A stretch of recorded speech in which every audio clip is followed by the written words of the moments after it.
হারাং নদীর উপর বাঁশের সেতু তলিয়ে যাওয়ার ঘটনায় শাসক দলকে বিঁধলেন সুস্মিতা। হারাং নদীর উপর বেইলি সেতু নির্মাণের কোনো সাড়া নেই। এখন পর্যন্ত সেতু নির্মাণের কোনো সামগ্রী এসে পৌঁছয়নি ভাঙ্গার পারে। এ নিয়ে গতকাল তীব্র প্রতিক্রিয়া ব্যক্ত করেন রাজ্যসভার সাংসদ সুস্মিতা দেব।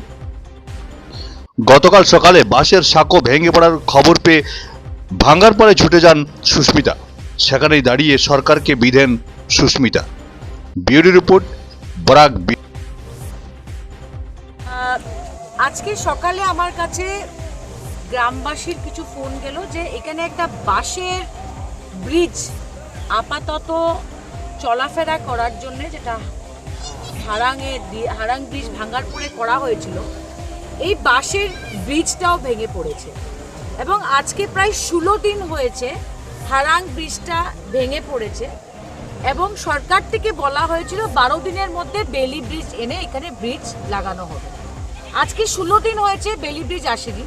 এটার কারণ আমি ভালো করে বুঝতে পারছি, কারণ বরাক ভ্যালিটা চারোদিক থেকে ব্লকড, ট্রেন চলছে না, সব গুয়াহাটি যাওয়ার রাস্তা বন্ধ, মেঘালয় রুট বন্ধ, আমাদের মহাসড়ক বন্ধ, আর এটা বন্ধ। তো বেলি ব্রিজটা আসবে কোথা থেকে? তো আমরা যখন পত্রিকা খুলি, পত্রিকার সামনে দেখা যায় চিফ মিনিস্টারের ছবি উনি সব দিয়ে দিয়েছেন। আজকে যখন আমরা টুইটার খুলি তখন দেখতে পারি যে আসামের মুখ্যমন্ত্রী রোজ একটা করে ছবি দিচ্ছেন যে সব কাজ আসামে হয়ে যাচ্ছে। আপনারা বলেন, বরাকে 2 জন মন্ত্রী আছে এবং 2 জন ইনচার্জ মন্ত্রী আছেন, পীযূষ হাজারিকা এবং জয়ন্ত মল্লবর্মন। তো আজকে ওদের উচিত ছিল না এখানে এসে মিনিমাম এই গ্রামের মানুষের নিরাপত্তার জন্য এত স্রোতের মধ্যে মিনিমাম এসডিআরএফ এর নৌকাটা নামাতে পারতো না? যে গ্রামবাসী আজকে এখান থেকে এখানে যেতে পারছে না, 10 টাকা দিয়ে নৌকা দিয়ে যাচ্ছে এত স্রোতের মধ্যে। আমি এখান থেকে দেখতে পাচ্ছি এসডিআরএফ এর একটা নৌকা আছে, কিন্তু এই নৌকাটা কে? এটা তো জনসাধারণের জন্য চালানো হচ্ছে না, কাদের জন্য এটা রাখা হয়েছে? যে কেউ ডুবে মরে গেলে এসডিআরএফ নামবে?